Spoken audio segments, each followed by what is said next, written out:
Can we talk about how the Hebrew bloodline did not start with the Israelites, and that the quote unquote Israelites were already a nation before Jacob? I know it's something that people don't even realize, but the Igbos began to have a belief system that they lived before Adam. Now, if you know anything about the Igbo, their name EBO comes from the direct root of Eber. There is also a man by the name of Heber from the tribe of Gad, alongside the fact that the Igbos have the Neri kingdom, Nri. And they begin to say that the founder of that kingdom is Eri, Eri. Eri is also from the tribe of Gad. This is the lost sheep of the house of Israel. They are the northern kingdom. They're also called Ephraim.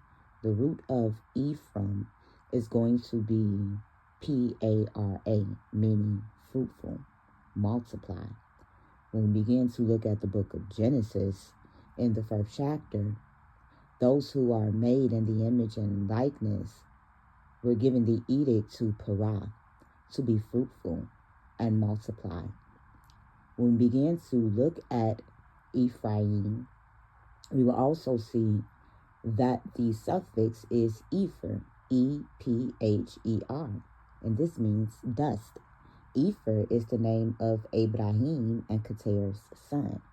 When we begin to look at Epher, it is going to also be A-P-I-R-U, meaning dusty. The Ipiru, A-P-I-R-U, were also called the Hi-Biru, H-A-B-I-R-U.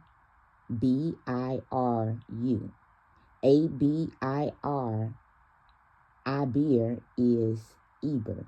And out of Eber, you get the Hebrews. Therefore, when we begin to take the oral tradition of the ancient Igbos in direct relationship to the book of Genesis, the first chapter, and breaking down the linguistics, we will begin to see that they indeed did live before Adam. When we begin to look at the PHR of Ephraim, this is going to also take us to Ophir. Ophir is going to be the son of Joktan, whom we know is the founder of the southern Arabian Peninsula, the father of the purest branch of Arabs. He's going to be the father of Southeast Asians, Polynesians, Melanesians, and some native Indians, specifically those who began to branch out of the Joktan Peninsula in Peru.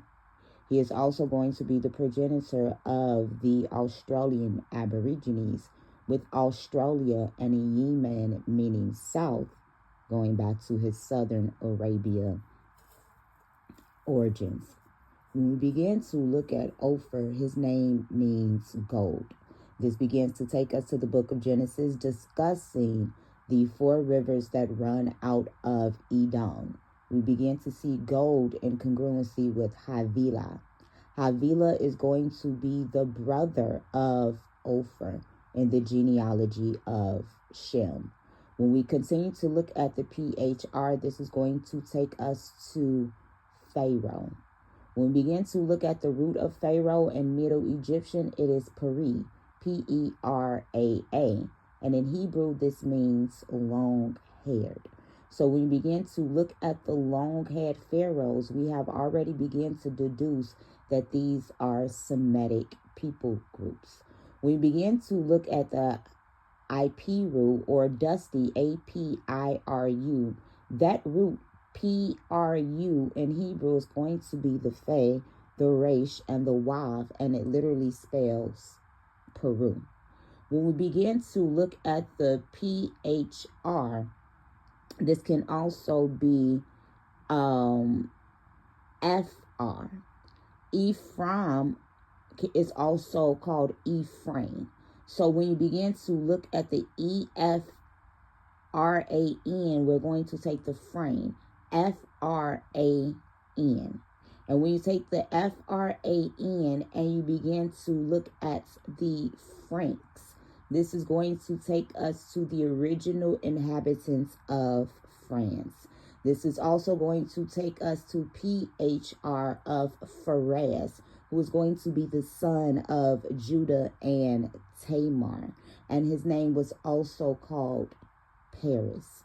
So when we begin to look at the origins of the RB1 DNA springing out of East Africa and the Saudi Arabian desert, it begins to populate England, France, London, Spain, Iberia, Germany, Scandinavia, the Ukraine, Turkey. When we look at Turkey in the ancient Hebrew, this is Haran. Haran is going to be the name of Abraham's brother. Haran is also a landmass. This is in Turkey. Now, we already began to know that the Turkish people were birthed out of Gomar, with his root GMR birthing his son Ashkenaz. Ashkenaz in Hebrew is Germany. So Gomar name was Gomar, and he named his son Germain after him, the reverse roots. When we begin to see that it was prophesied that Japheth will dwell in the land of Shem, it's essential to know that the Garmantians, Garamentes, or Mants, in Libya, were not only Berber, but they were Negroid Bantu people as well. And we began to linguistically look at the GER of Germar and of Gomar. This means stranger. So when we begin to see that the Israelites are called stranger in Egypt, that would mean that they are also called Germa in Egypt. You will also begin to find the tribe of Judah, Levi, and Simeon in Germa, Germa, Libya. And this is why I began to see the Fulanis and the Dinka have 40%, have 40 to 60% of the same DNA of Western Europeans. So the tribe of Ephraim is going to go back to these people. When we begin to look at Fran, this is going to mean free. The tribe of Ephraim constitute those who were born and bred in the beginning to be fruitful and to multiply, to para, to be free as the dusty. When we begin to look at Afar, AFR, this is going to be Ephor. And this is where we begin to get the suffix for Africa from. It comes from Ephor. It comes from Ophir. It comes from Peru. It comes from Pharaoh. It comes from Ipiru. It comes from Eber. Because when we begin to look at Eber's name, E-B-E-R, linguistically, the letter B can become the letter P, and the letter P becomes the letter P-H. Therefore, Eber's name was also Ephor. So the tribe of Ephraim was birthed out of Eber, once again, just like in Genesis 1. And this is how we begin to linguistically and biblically prove that the Europeans were always black. When we begin to look at the Akkadian word for Europe, it is Ibiru, E-B-E-R-U, meaning sunset, meaning night. This is Eber's name. Turning the B in Eber name to the P to create your fur versus Eber. So when we begin to see Europe being called E-U-B-E-O-A, this is naming this landmass out of Ephor, proving out of Eber, proving to us that Europe was always black.